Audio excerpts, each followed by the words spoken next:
Guys, I'm Steve. Welcome back to the channel. Welcome back to another video. If it's your first time stopping by the channel, hit that subscribe button. Trust me, you won't regret it. You're a returning subscriber. As always, guys, welcome back, and I do appreciate support. Guys, I got some footage I want to show you. This happened out here in, well, not here where I'm at, but in Victoria, Texas. Shout out Victoria. And it was about a plane that crashed on the side of a highway. And this is something you don't see every day. Said 4 people were injured. It was only one person piloting the plane when the plane went down. And all 4 people that were injured survived. And in my opinion, these people were lucky. Most of the time you see these small twin engine planes or these small Cessnas, or this is called a Piper Navajo PA 350 or something. These small planes, when they crash, they usually obliterate into nothing. This plane was split in half after it landed at an intersection. And, you know, FAA and all these other people are still trying to figure this out. But I want you guys to take a look at this and see how lucky these people were, because most people don't survive a plane crash, let alone getting hit by a plane as it's landing and making an emergency, trying to get on the ground. Just take a look at this. Well, right now, 10 federal investigators are on their way to Victoria after this plane crashed in a busy intersection near a school this afternoon. Thank you for joining us at 10. I'm Keith Garvin. Daniela is on assignment. We brought it to you as breaking news at 4 o'clock after we learned 5 people miraculously survived. And tonight, we still do not know what caused that plane to go down. KPRC2's Bryce Newberry is in Victoria tonight and heard from an eyewitness who helped rescue that pilot. The damage from this plane crash involving 3 cars spreads throughout this entire intersection. Everyone walked away alive, despite that small plane being split in half. And that eyewitness says he rushed to unbuckle the pilot, shocked, and stopped right here in the middle of the road. New dash camera video shows the moments just before a twin-engine plane plummeted toward a busy freeway frontage road in Victoria. He was starting to waffle. Crashing in this intersection with 3 cars during the busy after-school rush hour. Just hearing the motor on the top of my head, I thought the plane was going to hit me. Eyewitness Tony Pointer drove up on the scene, where cross-traffic likely split the Piper Navajo plane in half, the wing crushing a car. She couldn't talk. She was moaning like crazy. Her face was bloody at that point. Another flipped on its side. Pointer ran to help the pilot first. Blood on his hands, buckled in still. He didn't think he'd get out of there. He was still in shock, so I unbuckled him. The pilot had to be evaluated. Police say 1 person was flown to a hospital, 3 others got transported, but all are expected to be okay. We're very thankful that it is what we have now, and it's not something that happened or could have been worse. The plane, built in 1981, had been in the air for about 5 hours, according to FlightAware, before crashing around 3 p.m. It took off from Victoria Regional Airport, and the Mississippi company that owns the aircraft says it was conducting a land survey in the area. Now, NTSB and FAA investigators will look into what caused the plane to go down, just missing Pointer's truck. Blessed for everybody else that was there, that they survived and, you know, were able to walk away from this thing. Those federal investigators are expected to arrive here in Victoria tonight, but this intersection could be closed for days as they process this scene. And tonight, local investigators have not released any of the identities of anyone involved in this crash. In Victoria, I'm Bryce Newberry, KPRC 2 News.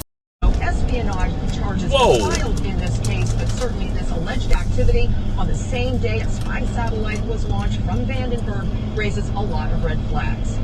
And no doubt the citizens were not informed of this contemporaneously, which has been the theme the entire hour. They could just tell people they picked this guy up and that there's nothing to worry about. Today at approximately 3 p.m., the Victoria Police Department received a call of an airline emergency at the intersection of Mockingbird Lane and Zacklins Parkway feeder road. There were 3 vehicles involved and 1 airplane. The status of the occupants of the vehicles and the airplane is unknown at this time. This intersection will be blocked until further notice. Stay tuned for more information.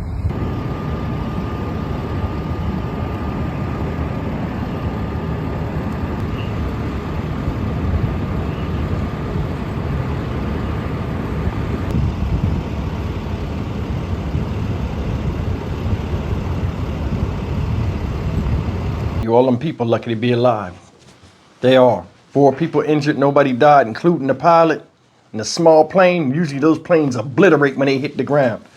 Now looking at it from the sky view, when they showed it, it looked like the plane must have got sideways and hit that one of them light poles, because like it's split in half. But they saying that it might have been from traffic hitting the side of the plane. Either way, man, damn, this is some nut stuff, man. For real, it is. Look. The biggest thing with a plane crash, a lot of times, is not the plane hitting the ground, you know, because it has landing gear and it's coming down fast. If you guys ever get a chance, look at some of these engine failure videos where they have to make an emergency landing. That plane is coming down fast as can be. I don't know if you looked on there when you seen the guy that took that video, how fast that plane came down, and then it looked like he was caught in a crosswind or whatever, and he was trying to keep it from going over the freeway. It's a scary scenario, especially as a pilot. You don't know if you're going to survive this or not. They said the man was a bloody mess. You know, the seatbelts in the plane ain't like the seatbelts in a car, because it's not made for collision. It's just made to hold you in your seats in case you have turbulence or crosswinds or something, just to keep you stationary. So a lot of times it ain't no shoulder harness or anything like that, because planes are not made to have impact. They're not made for that. But either way, man, it's a good thing everybody survived. My thing when I was looking at it was, it's not really them landing, because, you know, it has wheels on it. The thing with me is the fuel. See, when you're in a plane crash, my worry is the fuel, because the fuel is usually in the wing. The gas tanks are usually in the wings and so on and so forth. And fuel lines run all through the airplane. And they said this plane was up there 5 hours in the air doing land surveys. I'm more than sure, hopefully it didn't run out of fuel. I mean, I'm sure they got crew chiefs that are smart enough to make sure that the thing got fuel in it. But either way, a emergency landing had to be made. The guy did his best, you know what I'm saying? And they all survived. But when a plane crashes and it has all that fuel that's in a plane is super combustible, more combustible than gasoline. And usually planes crash, any break in the fuselage or whatever, a snap in the gas line, the fuel lines, thing goes up in flames. It's just a fireball, and that stuff gets on stuff and it just burns till it don't burn no more. These people were very, very lucky. And, you know, it didn't catch on fire, so maybe it didn't have that much fuel in it. But either way, man, you know what I'm saying? It's just fortunate that, I mean, some people got battered and bruised. They survived. Because, I mean, as a person driving or just sitting at a light, you sitting there, next thing you know, a plane just right up behind you. You can't do nothing. And it was a prop plane at that. So it's a good thing nothing happened with it. But I mean, I just want to show you guys that video, because that's something you won't see every damn day. A plane just falling out of the eye. And you see how fast it came down? What, 10, 20 seconds he had time to react? So things are what they are, and it's just good that it turned out the way it did. Stock Market Steve for the Dynamic Reason channel. As always, like, comment, share, and subscribe. I'll see you in the next video. Take care.